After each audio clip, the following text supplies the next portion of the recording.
Hello, my name is Melissa Power. Welcome to my channel and welcome along to this 20-minute beginner's ride. First things first, I just want you to get your legs moving on the bike and put your hands nice and wide at the side of the handlebars. That's our seated position.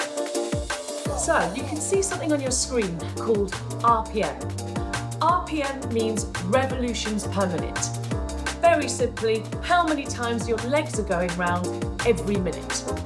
Your RPM is always going to match the beat of the music, the BPM. So if you have a listen now, 1, 2, 3, 4, 5, 6, 7, 8. We are riding at 86 RPM. If you've got a screen, you'll be able to see the RPM most likely at the top of the screen. So that's all I want you to do, is find the beat with your feet. The second thing I'm going to talk about is intensity. That's how hard we're working throughout the class. Right now, I would like you to find a 6 out of 10 intensity. Now, how do we do that?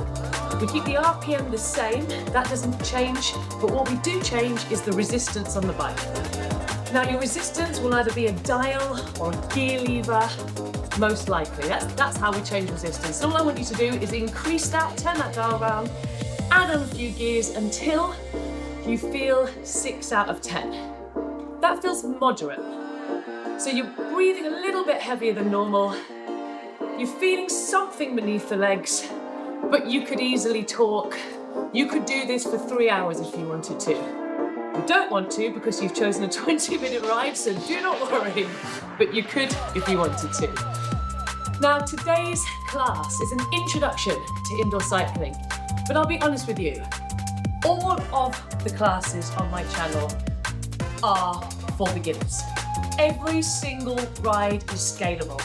So once you've done this one, don't feel that you've got to keep doing this one again. You can go and try any other ride. I want to talk now about something called watt output. If you've got a screen, you'll be able to see your watts. That's your measure of power. If you add a little bit of resistance on for me, you'll see that watt output increase. I want you to hold it here now for another 20 seconds. If you can't see your watt output, I want you to feel a 7 out of 10 intensity with that added resistance. So, like I said, my name is Melissa. I've been teaching for 20 years, coming to you from my studio, Cadence in North London. You are in very, very good hands. Let's get cracking. Take that little bit of resistance back off. We're going to start today's ride with rhythm. Throughout today's class, we will ride in 2 different ways. Rhythm, which is how we recover, lower intensities, and power, which is where we do the work. We are out the saddle. When we stand up, we take the hands to the top of the bars, thumbs on the inside, fingertips on the outside, chin up, eyes up. This might be tricky if you're new to indoor cycling, so whenever you need to, take a seat. When you're out the saddle, it's really important that you remain on the beat. I know I'm speaking in rhyme, you'll see in the other classes, this isn't just in this class. I just keep spouting poetry. We're gonna find 73 on your RPM. Light resistance, and when we ride rhythm, we have what we call a leading leg. That's the leg that naturally falls on the beat. Could be your right leg, could be your left leg. All I want you to do is have a little think about which leg is on the beat and then slightly emphasize it. Take a seat whenever you need. If you can do this for 10 seconds and then take a seat, that's fantastic. Every time you ride, the time spent out the saddle on the beat will be slightly longer. We're going to bring a little bit of movement in. All we're going to do here is go up like this, and then you're going to go back to that ride position. We only have a minute here, and then we're back in the saddle. Finding that leading leg, getting ready to straighten the arms for 8 pedals. In 4, 3, 2, 1. Take it up. Should be feeling a little bit more out of breath now. And up.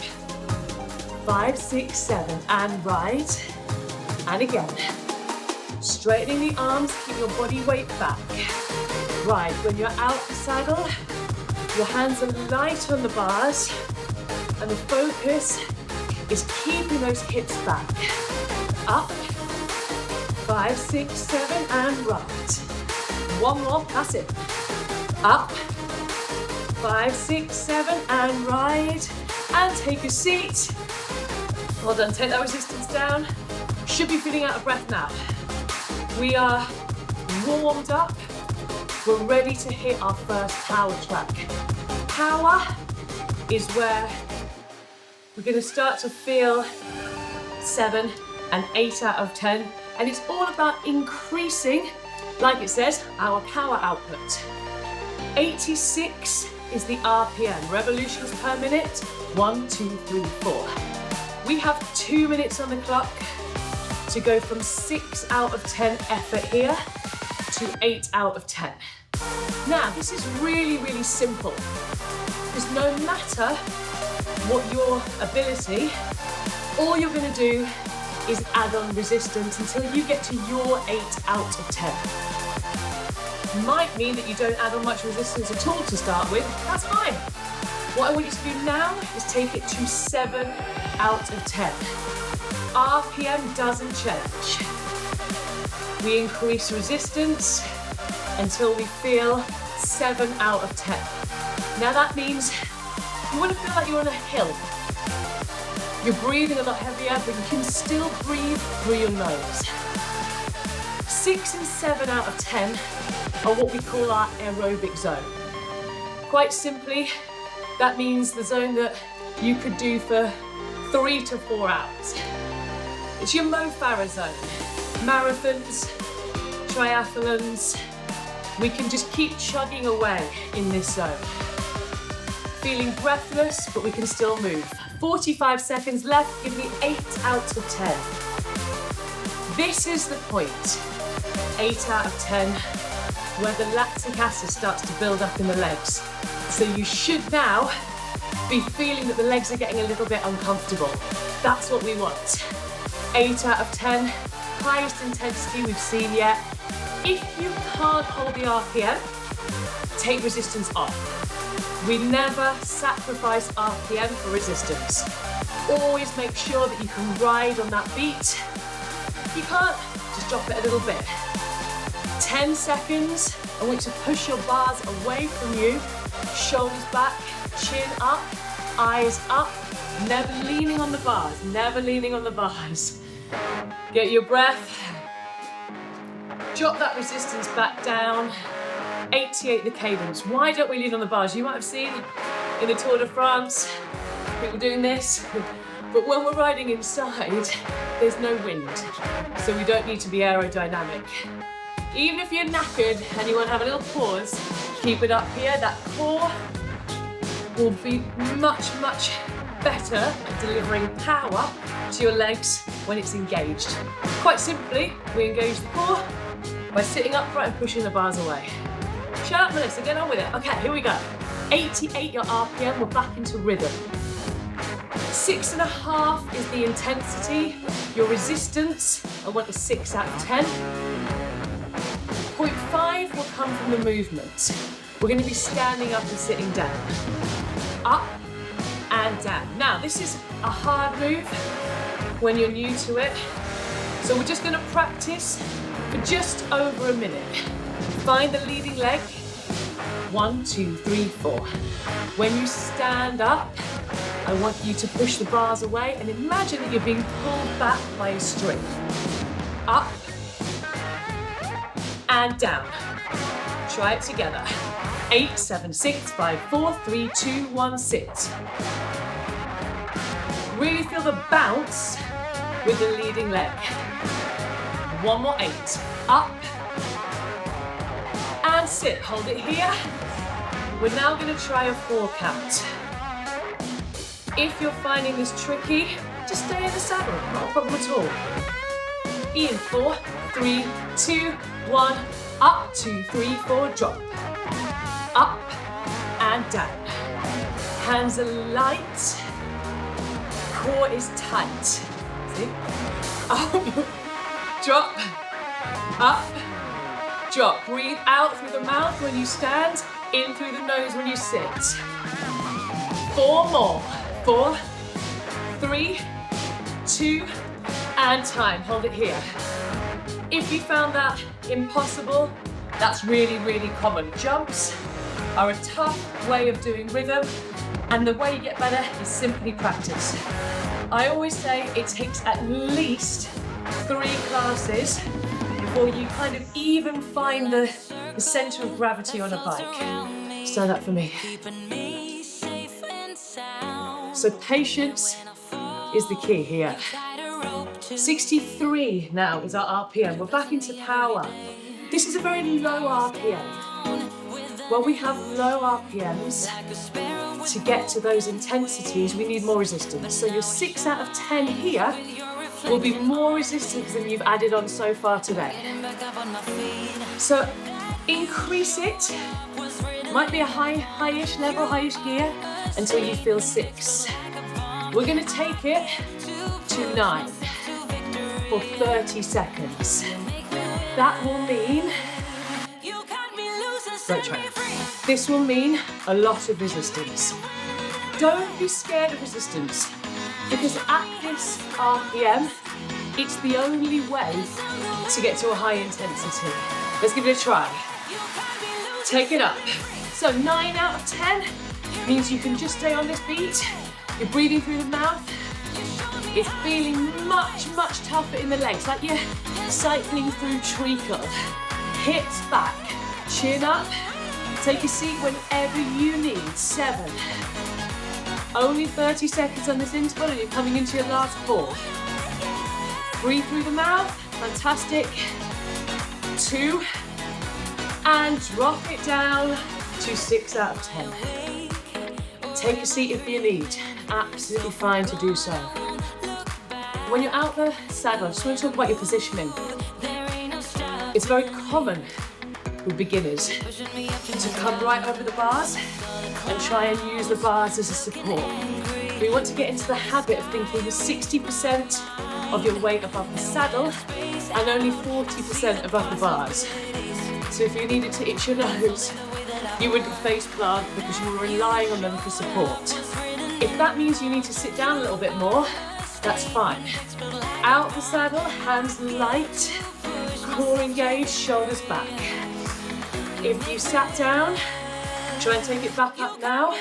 We prepare for another 30-second interval at 9 out of 10. I want you to really give this some beans. Ready? Take it away. Now what we can do when it's low RPM like this is we can use our body to help us find the beat. So you can really drop down into those legs using your body weight to help. Your feet should be flat and your toes very slightly pointed, so you can really feel the calf, the muscle in the back of your lower leg, helping push those pedals down. And I want you to pull the pedals up as well. 1 pushes, 1 pulls, using every single muscle in the leg. 4, 3, 2, and take a seat. Fantastic work. Roll the shoulders back. We are back into rhythm. We're nearly finished. We are nearly finished. So get your breath. Take it at your own pace. Back into rhythm. Actively recovering. Lower resistance. Slightly higher RPM here is what keeps that heart rate up. When you're ready, up. Whatever resistance you need to be able to find this RPM. 6 out of 10 effort, ideally. You might find to start with, you need to go a little lower with the resistance to find that beat. Find the leading leg. Chin up, eyes up. Now, I'm going to do a press up here. Down and up. These are not doing anything for your upper body, I will be honest. It's just a good distraction for the legs. So we drop, and it also gets that heart rate up, back into that aerobic zone. A really good way of getting the heart rate up without having to add on resistance. Take it 1, 2, 3, 4, not too low. Can you see it's just a little bounce and up? A little suggestion, is it possible? Oh, it is. Is it? Yes, it is. And hold it here. Option, very much an option to stay on the beat and leave out the upper body. So one thing that I see a lot with beginners in my classes at Cadence is that unless you can lock in the leading leg, it's impossible to bring in the choreography. So the focus in this class today might just be trying to lock in that leading leg. I want you to imagine that you're trying to show someone the beat of the song who can't hear the music. And you're going, look mate, this is the beat. That's how you find that leading leg. And again, it takes time. It can take a few classes to lock in that rhythm. If you're happy that you're on the beat, we're dropping again. Down for 4, up for 4. Ready? 4, 3, 2, drop. 4, 3, 2, 1, and up. Push the bike away like you're disgusting. Down, up, and down. Body weight back. Make sure you're not creeping over the pedals. Up, 15 seconds here. Drop, and up. Down, 2, 3, 4, and up. Let's go. Down, up, 2 more. Down, up, last time. Down, and up, and take a seat. Take a deep breath in. Little sip of water. Not too much. Cheers. We are into our final song. So, we're going to finish with a couple of 10 out of 10s. We're in the saddle. So, mentally preparing yourself, physically preparing yourself with a deep inhale, right to the diaphragm, taking the hands back wide on the bars, and bringing the intensity to a very easy 5 out of 10. You can feel the pedals, but barely. We have 2 30-second intervals. 10 out of 10 means the highest resistance you can hold whilst keeping 80 RPM. 1, 2, 3, 4. So, getting ready to add on that resistance in 3, 2, 1. Resistance up. If you added on any more, you wouldn't be able to hold the beat. Check in with the screen, can you see 80? If you can't get to 80, drop resistance. If you're above 80, add on resistance. 4 more, these are not long intervals at all. 3, 2, 1, and resistance down. Happy for you to slow the legs as well if you want to here. Deep breaths in, well done. Now, even though you've come to this as a beginner, don't underestimate yourself. Because in our first classes, there's often an element of being scared of a high resistance or worried about something, and that's what I'm here to help you and coach you with. And I want you to feel comfortable that you know what you're doing now, you're on the bike, you've made it this far, so don't be wary. You're probably more powerful than you think. At this RPM, in the saddle, try a gear that you maybe didn't try in that first one. The worst thing that can happen, literally the worst thing that can happen, is you take that gear off. You ready? Hands wide, shoulders back, 3, 2, 1, take it away, this is it. Your last 30 seconds. Pull your legs up, sit back on your saddle, push the bars away. Remember, don't lean on them. Breathing through the mouth, shut your eyes if you want to. Think about something that makes you furious. Coming into your last 8. Keep your knees straight ahead, make sure they're not coming in. 3, 2, and time. Yes, well done. Absolutely brilliant, first class, done. Roll the shoulders round, stay here for just a second. So, thank you so much for trying this ride, and thank you so much for trying your first potentially indoor cycling class. There are lots of 45-minute rides on the channel that are incredibly beginner friendly. The reason that I am so passionate about indoor cycling and the reason that I opened my studio Cadence is because I want to make indoor cycling accessible for every single level, no matter your age, no matter your ability, and that is what these classes on this channel do. They are for everyone. I have people from all different ages, from all different abilities doing the classes. There are options for every single level. So give them a try, let me know how you get on. If you got to the end of this class and you enjoyed it, I'd really appreciate it if you could subscribe, or if you could like the class, or even drop me a little comment and let me know how you found it. Thank you so much for riding with me today. Stretch video coming up, and you can subscribe here. Take care, hopefully see you very soon. Bye-bye.